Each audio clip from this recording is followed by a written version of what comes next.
students, I welcome you all to the Nama Vedanta SSLC. ನಾನು ನಿಮ್ಮ science teacher Ruthika ma'am. So ಇವತ್ತು ನಾ morning ಒಂದು ರಿವಿಷನ್ ಸೆಷನ್ ಕಲಿಸಿದ್ದೆ ನಿಮಗೆ, ರೈಟ್? ಸೊ ಅದರಿಂದ ಯಾವ ಥರ ಇಂಪ್ಯಾಕ್ಟ್ ಆಗಿದೆ ನಿಮಗೆ, ಮತ್ತು ಯಾವ ಥರ ಕ್ವಶನ್ಸ್ ರಿಪೀಟ್ ಆಗಿದೆ, ಮತ್ತು ಕ್ವಶನ್ ಪೇಪರ್ನಲ್ಲಿ ಯಾವ ಥರ ಕ್ವಶನ್ಸ್ ರಿಪೀಟ್ ಆಗಿದೆ ನಾ ಮಾಡಿರೋ ಕ್ವಶನ್ನಲ್ಲಿ ಇವತ್ತು ಅದನ್ನು ಡಿಸ್ಕಷನ್ ಮಾಡೋಣ, ಆಯಿತಾ? ಸೊ ನಿಮ್ಗೆ ಗೊತ್ತಿರಬೇಕಲ್ಲ ಯಾವ ಥರ ರಿವಿಷನ್ ಕ್ವಶನ್ಸ್ ರಿಪೀಟ್ ಆಗುತ್ತೆ ಜಾಸ್ತಿ, ಹೇಗೆ ಓದ್ಬೇಕು ನಾವು ಅನ್ನೋದು ಐಡಿಯಾ ನಿಮಗೆ ಮೊದಲೇ ಗೊತ್ತಿರಬೇಕು, ಆಯಿತಾ? ಸೊ ಎಲ್ಲರದ್ದು ಸೈನ್ಸ್ ಪೇಪರ್ ಹೇಗಾಗಿದೆ ಅನ್ನೋದು ಕಮೆಂಟ್ ಸೆಷನಲ್ಲಿ ಹಾಕಿ, ಯಾರು ಚೆನ್ನಾಗಾಗಿದೆ ಯಾರು ಚಲೋ ಆಗಿಲ್ಲ ನೋ ಪ್ರಾಬ್ಲಮ್, ಏನೂ ಇದ್ರೂ ರೀಸನ್ಸ್ ಹಾಕಿ ಕಮೆಂಟ್ಸ್ನಲ್ಲಿ ನೋಡೋಣ ಎಷ್ಟು ಮಂದಿದೆ ಎಷ್ಟು ಚಲೋ ಆಗಿದೆ, ಎಷ್ಟು ಮಂದಿದೆ ಎಷ್ಟು ಕೆಟ್ಟಾಗಿದೆ, ಮತ್ತು ಏನು ಇಂಪ್ರೂವ್ಮೆಂಟ್ ಮಾಡ್ಕೋಬೇಕು ಅದ್ರ ಮೇಲೆ ಅನ್ನೋದು ಲೆಟ್ಸ್ ಸಿ. ಓಕೆ, ಸೊ ಇವತ್ತು ಯಾವ್ಯಾವ ಕ್ವಶನ್ಸ್ ರಿಪೀಟ್ ಆಗಿದೆ ಕ್ವಶನ್ ಪೇಪರ್ನಲ್ಲಿ ಡಿಸ್ಕಸ್ ಮಾಡೋಣ, ಆಯಿತಾ? So that you will have a idea about it. So first ಯಾವ್ದಪ್ಪ questions which has been repeated, that is what is double circulation. Double circulation ಬಗ್ಗೆ ನಿಮಗೆ ನಾನು ಕ್ವಶನ್ ಹೇಳಿದ್ದೆ, ಇದು 100% ಬೀಳುತ್ತಪ್ಪ, ಭಾಳ ಸಲ ರಿಪೀಟ್ ಆಗಿದೆ ಕ್ವಶನ್ ಅನ್ನೋದು, right? So see you people can just observe it here itself. ಇದೆರಡು ಕ್ವಶನ್ಸು ರಿಪೀಟ್ ಆಗಿದೆ. ಇದು ಆಲ್ಮೋಸ್ಟ್ 2 ಮಾರ್ಕ್ಸ್ಗೆ ಕೇಳಿದ್ದಾರೆ, ಆಲ್ಮೋಸ್ಟ್ 2 ಮಾರ್ಕ್ಸ್ಗೆ ಕೇಳಿದ್ದಾರೆ. ಸೊ ಇಲ್ಲಿ ನೋಡ್ಬೋದು ನೀವು ಡಬಲ್ ಸರ್ಕ್ಯುಲೇಷನ್ ಡೆಫಿನೇಷನು, ಮತ್ತು ಇಲ್ಲಿ what is double circulation 2 ಮಾರ್ಕ್ಸ್ಗೆ 29th question ಕೇಳಿದ್ದಾರೆ, 29th ಕ್ವಶನ್ ಅನ್ನ ಕೇಳಿದ್ದಾರೆ. ಸೊ ನೋಡಿ ಎಷ್ಟು ಸಲ ರಿಪೀಟ್ ಆಗಿದೆ ಕ್ವಶನ್ ಪೇಪರ್ಸು, ನಾವು ಯಾವ್ಯಾವ ರಿವಿಷನ್ ಮಾಡಿದ್ದೆ ಅಲ್ಲ ಅದೆಲ್ಲ ರಿಪಿಟೇಷನ್ ಇದೆ, ಆಲ್ಮೋಸ್ಟ್ 70 to 80% ರಿಪೀಟ್ ಇದೆ, ರೈಟ್? ಸೊ 1 ಮಾರ್ಕ್ಸ್ ಬಿಡಿ, 1 ಮಾರ್ಕ್ಸ್ ಕ್ವಶನ್ಸ್ ಅನ್ನ ಮತ್ತೆ ಒಂದು few questions which has not been repeated, leaving that most of them has got repeated. ಎಲ್ಲ most of the questions has one got repeated, ಆಯ್ತಾ? Next question ನೋಡೋಣ. So that is why is leaf folding in touch me not is not a tropism, is not a tropism. ಅದು question direct ಆಗಿ ಕೇಳಿದ್ದಾರೆ. ಇಲ್ಲಿ ನೋಡಿ, the folding of leaves in sensitive plant touch me not, sensitive plant touch me not, for touch is not tropism, clarify the reason. They have told to clarify the reason. ಇದು questions repeat ಇದೆ already. ಎಷ್ಟು ಸಲ repeat ಆಗಿದೆ ನೋಡಿ. The folding 30th question, 30th question 30 question in your question ಪೇಪರ್ನಲ್ಲಿ 30th question repeat ಆಗಿದೆ. ಚೆನ್ನಾಗಿ ನೋಡಿ ಯಾವ್ಯಾವ ಕ್ವಶನ್ಸ್ ರಿಪೀಟ್ ಆಗಿದೆ ಅನ್ನೋದು. ಸೇಮ್ ಅದೇ ಥರ ನಿಮಗೆ ಇಂಗ್ಲೀಷು, ಮ್ಯಾಥ್ಸು, ಸೋಷಿಯಲ್ ಸೈನ್ಸು ಎಲ್ಲ ಸಿಗುತ್ತೆ. ಸೊ ಅದೇ ಥರ ನೀವು ಯಾವ ಥರ ರಿವಿಷನ್ ಮಾಡ್ಕೋಬೇಕು ಕ್ವಶನ್ಸನ್ನು ಬಿಫೋರ್ ಗೋಯಿಂಗ್ ಟು ಎಕ್ಸಾಮ್, ಯಾವ ಥರ ರಿವಿಷನ್ ಮಾಡ್ಕೊಂಡು ಹೋಗ್ಬೋದು. ಆ ಕ್ವಿಕ್ ರಿವಿಷನ್ನ ನೋಡಿದ್ರೆ ಈಸಿ ಆಗುತ್ತಪ್ಪ ನಿಮಗೆ. ಯಾಕೆ ಹೇಳಿ, ಅವೆಲ್ಲ ರಿಪೀಟ್ ಆಗಿರುತ್ತೆ. Every 4 to 5 years repeated questions I have taken it. ಕ್ಲಿಯರಾ? ನೆಕ್ಸ್ಟ್ ಯಾವುದಪ್ಪ?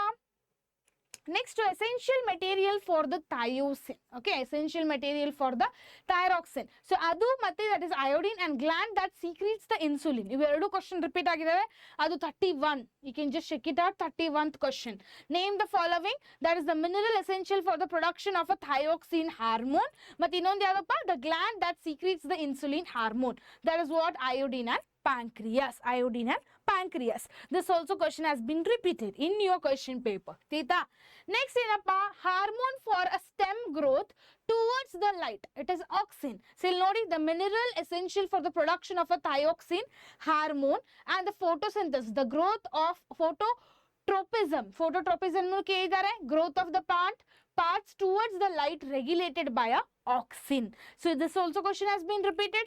Next ಏನಪ್ಪ? Yes, this question has been repeated. Brain ಒಂದು ಬಂದಿತ್ತು ನಿಮ್ಗೆ. ಆಕ್ಚುಲಿ ಇನ್ನೊಂದು ಯಾವ್ದು ಬಂದಿತ್ತಪ್ಪ? ಬ್ರೈನ್ ಡಯಾಗ್ರಾಮು ಬಂದಿತ್ತು. ನಾನು ಹೇಳಿದ್ದೆ ನಿಮಗೆ ಈ ಚಾಪ್ಟರಿಂದ ಬ್ರೈನು, ನೆಫ್ರಾನು ಇವೆಲ್ಲ ಇಂಪಾರ್ಟೆಂಟ್ ಕ್ವಶನ್ಸು, ಇವೆಲ್ಲ ಪ್ರಾಕ್ಟೀಸ್ ಮಾಡಲೇಬೇಕು, ಅವೆಲ್ಲ ಪ್ರಾಕ್ಟೀಸ್ ಮಾಡಲೇಬೇಕಂತ ಹೇಳಿದ್ದೆ. ಈಗ ನೋಡಿ ಎಕ್ಸಾಮ್ನಲ್ಲಿ ಬಂದು ಬಿಡ್ತು, ರೈಟ್? ನೆಫ್ರಾನ್ ಅಂತೂ ನೀವು ಗೆಸ್ ಮಾಡಿರಬೇಕು, because in control and coordination ಆ 2 ಡಯಾಗ್ರಾಮ್ಸ್ ಅಂತೂ ಇಂಪಾರ್ಟೆಂಟ್ ಇದೆ. ಸೊ ಬ್ರೈನು ಮತ್ತು ನೆಫ್ರಾನ್ ಸಿಕ್ಕಿತ್ತು ನಿಮಗೆ. ನಾನು ಮಾರ್ನಿಂಗೇನೆ ಹೇಳಿದ್ದೆ ಇದನ್ನು. Draw nephron and the label glomerulus function of the glomerulus, that is filters blood to form a urine filtrate. This is the task which they had given it and the diagram which has been asked. Clear? Next ಏನಪ್ಪ? They had asked about draw the schematic diagram of an electric current comparison to the resistors and R1, R2 and R3 which is connected in the series. They have asked. Same question I had told you people. Draw the circuit with R1, R2, R3 in a series with connecting with the battery switch and the measuring device. ಇಲ್ಲಿ same ಬಂದಿದೆ, ಇಲ್ಲಿ ನೋಡಿ. So R1, R2 ಇಲ್ಲ series ನಲ್ಲಿ connect ಇರಬೇಕು. Battery, switch ಮತ್ತೆ device ಇಂದ connect ಮಾಡಿ measure the potential difference of the total resistance and the electric current. Same similar question. Series ನಲ್ಲಿ ಕನೆಕ್ಟ್ ಮಾಡೋದಿದೆ, ನಿಮಗೆ ಹೇಳಿದ್ದೆ ನಾನು ಸೀರೀಸ್ ಮತ್ತೆ ಪ್ಯಾರಲಲ್ ಮೇಲೆ 100% ಶೋರ್ ಕ್ವಶನ್ ಕೇಳ್ತಾರಂತ, ರೈಟ್? ಸೊ ಅದು ಬಂದಿದೆ ಈಗ. ಸೊ ಅದೇ ತರ ನೆಕ್ಸ್ಟ್ ಕ್ವಶನ್ ನೋಡೋಣ ಯಾವ್ದು ರಿಪೀಟ್ ಆಗಿದೆ ಅನ್ನೋದು.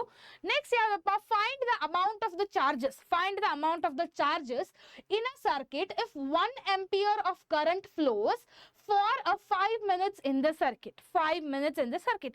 ಇದು ಕ್ವಶನ್ ಬಹಳ ಸಲ ರಿಪೀಟ್ ಆಗಿತ್ತು. ಯಾವ್ದಪ್ಪ ಅದು? 10th one A B ಎರಡು ರಿಪೀಟ್ ಆಗಿತ್ತು. ಅದನ್ನ ಎರಡು ಕ್ವಶನ್ಸ್ ನಾವು ತಗೊಂಡಿದ್ದೆ.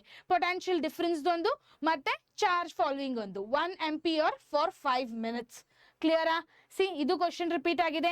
ಜೂಲ್ಸ್ ಅದನ್ನು ರಿಪೀಟ್ ಆಗಿದೆ. If 2 joules of work done is bringing 1 coulomb of charge from one point of the another, then what is the potential difference between those 2 points? Between those 2 points. So same question, potential difference is how much?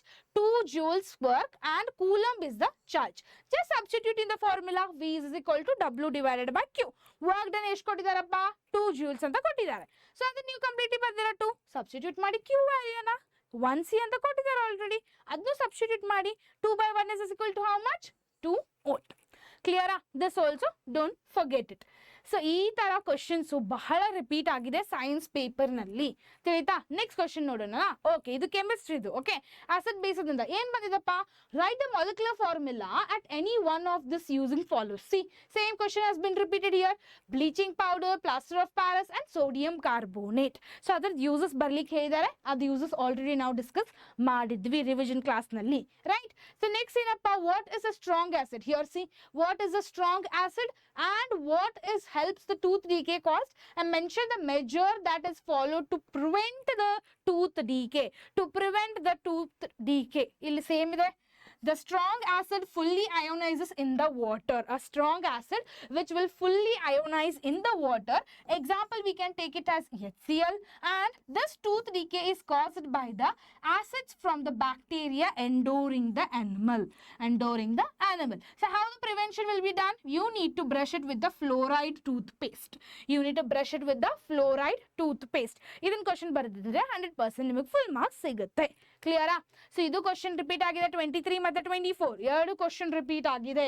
23 and 24 both the questions have been got repeated. Next ಏನಪ್ಪ? That is this also ನಾವು LB video ಮಾಡಿದ್ದೆ ನಾನು. 10 questions which are repeated.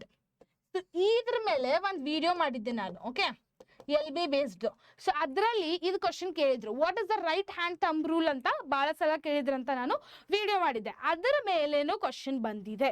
You can check it out. State the right hand thumb rule. State the right hand thumb rule and write the 4 characteristics of magnetic field lines. Magnetic field lines. 9th question idu. Okay, 9th question.